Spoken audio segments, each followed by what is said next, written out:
Stephen Fenech from Tech Guide here, and today we're talking about the Kobo Elipsa. Now this is an e-reader. Kobo's been around for a long time. They've produced plenty of e-readers in the past, but the Elipsa is an e-reader with a difference. Not only does it allow you to read all of your books, but it's also a notepad. So it does come with a stylus, so you're able to write on the screen, take notes in the margins, underline passages, and also create your own notes as well. Now, design-wise, you're looking at a 10.3 inch display. I'll give you a closer look at it right here.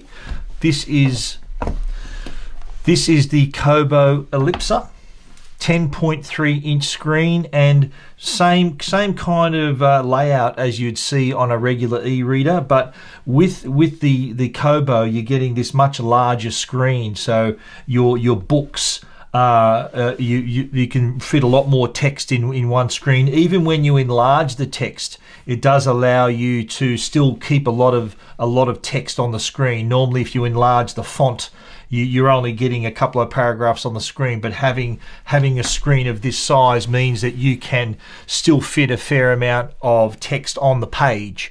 So as an e-reader, those features, of course, are right in Kobo's wheelhouse. This is what they do. Now, what they've attempted with the Kobo Elipsa is to not only enable it to be an e-reader, but also a notepad. And if you're a reader that likes to read their books with a pen in their hand, then this is the device for you. I'll show you how it works. The stylus does come with the device. You can see that here. And if this was a normal printed book, of course, you'd have a normal pen or pencil and you could write on the screen. But this is an e-ink screen, don't forget. So we are, with the stylus, we are able to underline passages, as we're doing right now, circle passages, even write notes in the margin, and then refer to them again. So we can go back and look at another page that we read with notes, and we can then go back and look at these little annotations that we've made, and the page that we've just come from, all those annotations are also still there. Now, having the stylus means you can write on the screen. Now, one little thing that we've noticed, and we'll demonstrate this in a minute, is that one area which could be improved is the responsiveness of the stylus. When you're writing on a piece of paper, it's instant. So what you're writing is seen on a piece of paper. Even other devices like the iPad and other tablets, their responsiveness for those devices has really improved over the years. This is Kobo's first attempt, and the responsiveness, there's probably like a split-second difference between when you're writing that word and before that word appears on the screen. So it does take a little bit of getting used to if you are writing quickly or you need to take a lot of notes. Just getting back to the design, the device is quite large. As you can see, it does have a 10.3 inch screen, is a little bit thicker than a regular e-reader. Also comes with this cover as well. We'll talk about that in a moment. There's the cover that also comes with the product too, as does the stylus. So you get the e-reader, the cover, and the stylus. But if it's a big device like this, it is slightly thicker. It's also slightly heavier, and holding a heavier device, if you're reading for a long time, it takes just a little bit more effort than if you're reading a normal sized e-reader. But that's where the stand comes into play. So the stand that comes with the product can be fitted on the end here.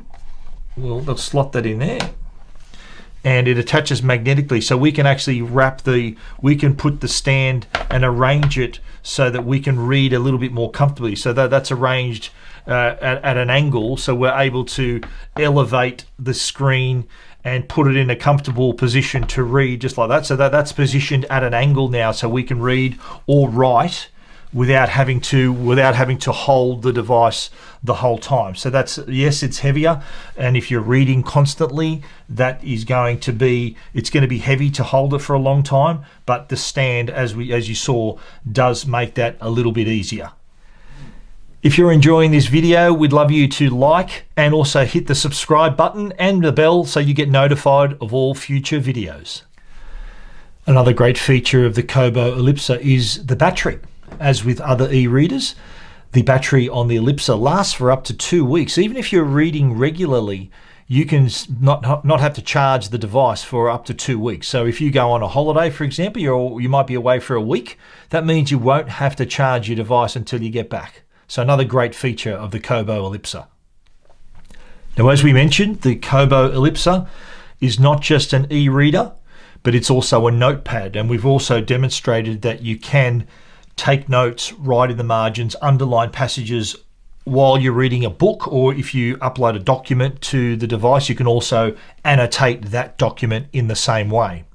But what the Kobo also allows you to do is to create standalone notes. So there is a section for you to create a notepad. And with that, you do have the choice of creating a standard notepad or an advanced notepad. The advanced notepad also includes then handwriting recognition. So whatever you write, it can convert it to text. And we're gonna demonstrate that right now. So let's go back to home. Go back to the home screen. So we're here at home, and along the bottom you've got the little sections. So this is the My Book section, which we're in now. There's also then this is also the store. Don't forget. So if you are looking to buy a book, this device is connected to Wi-Fi, and you can then choose a book and download it and be reading it in seconds. But this is also, as we mentioned, the notebook as well. We're going to go back and show you the section here where My Notebook. So I'm going to press that, and it presents us with the ability to create a new note, which we will. And we're going to name the note. We're going to call it example. Okay, and we're going to choose, I'm not sure how well you can see that, we're going to choose advanced notebook. So we're going to press that, we're going to hit save. And now we're in the note. Here we are. And there is no, I noticed by the way, there is no, the only way you can write a note is with the stylus. In the note itself, I couldn't find, and someone correct me if I'm wrong, I couldn't find a keyboard. So if I wanted to type into that note, I couldn't find where I could access that. I looked inside in the menu system here, and it didn't give me that choice. But so our only choice right now is writing. And I'm going to do that right now, just so to demonstrate the responsiveness.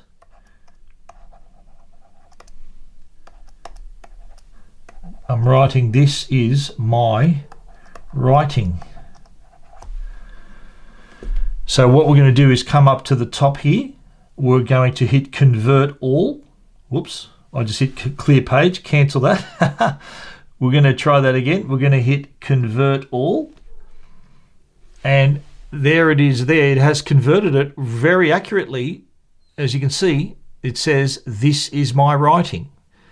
So you can just imagine converting your notes to text, diagrams, whatever you want to draw, that's all within the note that you create. Now, if you want to share that note, I did notice that if you wanted to share it to your computer, this device has Wi-Fi. You can't wirelessly send the file to your computer. You've got to connect a USB cable. The only way you can wirelessly share a note is if you want to upload it to Dropbox. So that's a convenient way. If you want to share your notes, you want to upload it to Dropbox, then send a link if someone else needs to see that note. Now, I think what we need to talk about is the price. The Kobo Elipsa is priced at $599.95. That's in Australian dollars. And that puts it at about the same price as an iPad. An entry-level iPad is $499 Australian dollars. Add an Apple Pencil to that, that's an extra 150 Australian dollars. So you're looking at $650, which is in the very same ballpark as the Kobo Elipsa. I think it's a great first attempt on Kobo's behalf here. It was an ambitious device they've created here. Yes, it does need improving. The responsiveness can be better. The handwriting recognition is great. But those little features that can be improved, I think you're probably going to see in future versions of this very product. But if you're a reader and you do love reading with a pen in your hand or a pencil in your hand, I know a lot of people who read with a highlighter or a pen just so they can it helps them absorb the book and comprehend the book and enjoy the book even more. Then if you're that kind of reader, you are going to like the Kobo Elipsa. If you want to read our complete review, check it out at techguide.com.au. Thanks for watching.